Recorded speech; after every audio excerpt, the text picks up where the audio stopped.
I'm Clever Ghoul, but you can call me Nikki. And this week, we're getting ready for Springoween.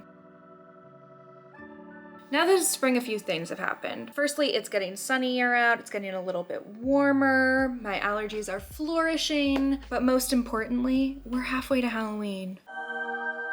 Can you hear the angels? Because I can. I cannot wait till fall. I know some of you watching this might think I'm crazy, that's okay, but fall is the best time of year. In fact, if I could just sleep and hibernate through summer and get that over with, I would. Anyway, we're gonna celebrate Halloween a little bit, but how can we be spooky and still springy? You know, obviously I don't totally hate spring, I've got flowers on with my witches, but I would be lying if I said it was my favorite time of year. In order to feel a little bit closer to Halloween now that we're 6 months away, we're gonna decorate some sunglasses and make some sunglass chains.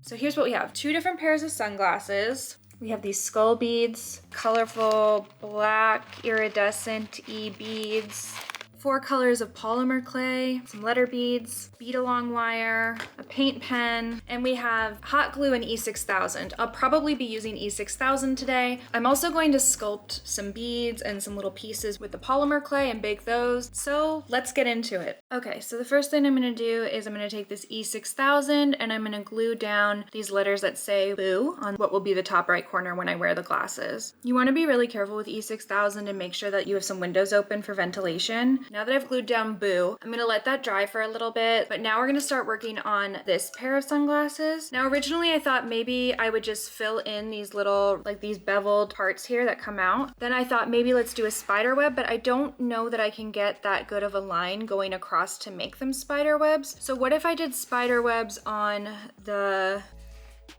handle, ear holder? What is this part of the glasses called? The leg, the arm? Anyway, this part, maybe I put spider webs along here. But then I'm thinking maybe I should just try to do the spider webs, and if worse comes to worse and it doesn't work, I just take some acetone to it and wipe it off. I guess the only way to find out is if we test it out. So I'm testing out if I can even do a spider web on this, if I think I can make it work. And they don't have to be perfect because spider webs aren't really perfect.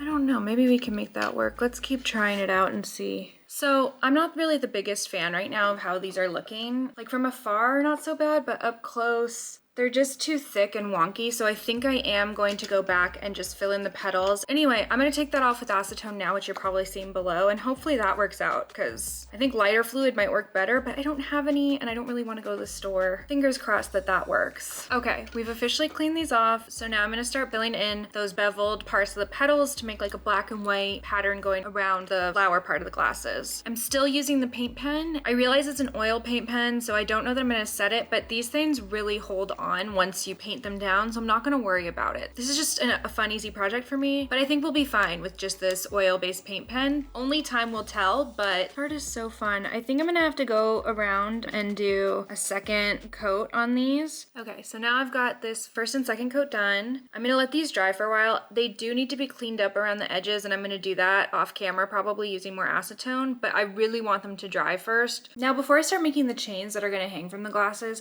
I do wanna make some beads out of polymer clay. I wanna make some round beads, I wanna make some beads that look like flowers, and maybe some other shapes. We're gonna make individual little balls of clay. So I'm gonna roll them out into a log and then cut similar sized chunks. And then I'm gonna roll little spheres. Try to make these even in size if I can. So I have 5 little pieces here that I'm gonna roll up into individual spheres. So I'm just gonna roll each of these little, I just rolled this first one here into a ball, and then I'm gonna roll the rest, and I'll see you back in a second when they're all done. So now I've got 10 spheres total. Some are a little bigger than others, but again, that's okay. I keep debating between orange and purple for the center of the flower. I think I'm gonna do purple and see how that looks. I can always roll out some orange if I don't like it, but I think that's where I'm gonna start. So basically I'm cutting off some purple. I'm gonna roll it out then into a log like I did with the black piece, cut it into about the size that I cut the petals, roll it into a ball and stick it in the middle. And then I'm going to attach them all together. So there we go, I have these little flowers now.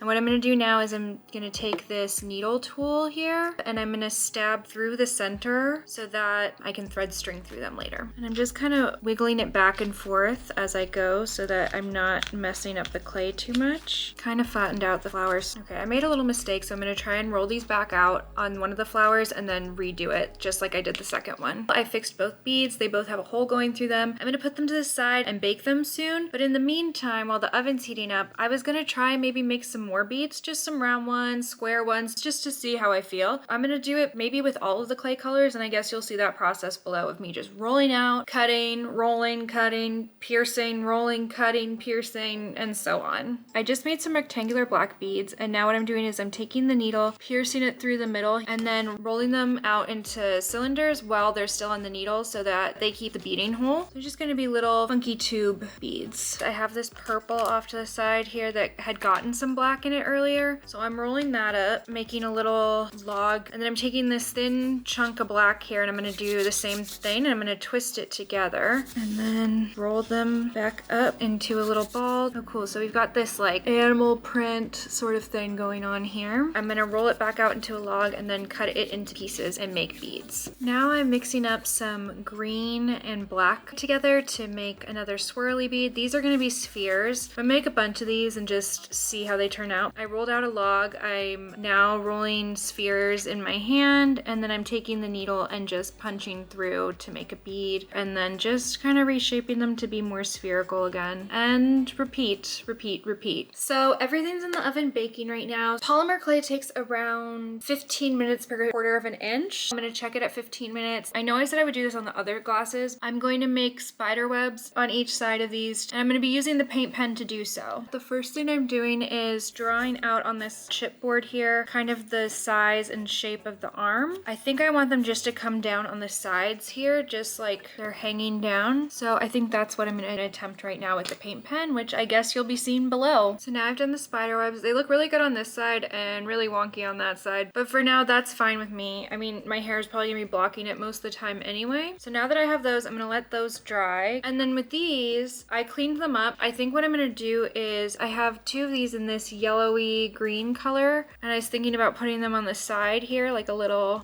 something something. I'm just gonna glue these gems on, then I'm gonna check on the sculpey pieces, which seem to be done now. We're gonna start making some of the sunglass chains. I have these little rubber dealies that hold on to a chain so you can have your glasses. I think it would be really cool that it looks like beaded and almost jewelry-like hanging down. So I'm gonna use the skull beads that I have that I showed you earlier, and these. I also have some pearls that I might dig out, and we're just gonna play with it. Unfortunately, I somehow ended up recording this next bit in slow-mo. I'm not kidding. How did I even manage to do this? Anyway, to measure out the chain, I took the bead-along wire and held one end on the arm of the glasses, went around the back of my head, and then brought the wire to the other arm of the glasses and made a cut. Then I tied it to the rubber loop, added a tiny dab of E6000 to the knot, and began beading. I started with the faceted beads, checking as I went to see where I wanted the big flower bead to be positioned when wearing the glasses. I added on the beads I sculpted along with the faceted beads to get the look I wanted, but I kind of just improvised here and did what felt right for me. That's the fun part of this step. It could be really structured or random to achieve whatever look you're going for. Since I wanted the chain to be symmetrical, I kept folding the remaining wire halfway as I was going to see where I would need to start putting in the pattern I had just made on one side. It's important to remember that if you're making a symmetrical chain, you're essentially working backwards when you get to the other side. You want to think of the end of your string as the top of the other side of your chain. That means when you go to repeat the pattern you just made, you want to start with the last bead you put on before going all the way around with the plain beads. For example, on my chain, my last unique bead of the pattern was a purple one. So when I start repeating the pattern, I start with the purple bead and repeat the pattern going up towards the end of the string, mirroring what I have on the first side. Once I got to the end of the string, I tied it onto the end of the rubber loop and added another small dab of E6000 to make sure it was secure, and then I cut any excess string off. For my second chain, I repeated the same process as before, except I only chose the faceted beads and the skull beads on this one. After the chains were complete, I added a few finishing touches to everything, which means it's time for the reveal. So basically, I was going to drive down to the beach and take some pictures, and we have a major marine layer in, so it is super, super foggy and gross, how I like it personally. So instead of doing that, we're just gonna take some pictures and stills here.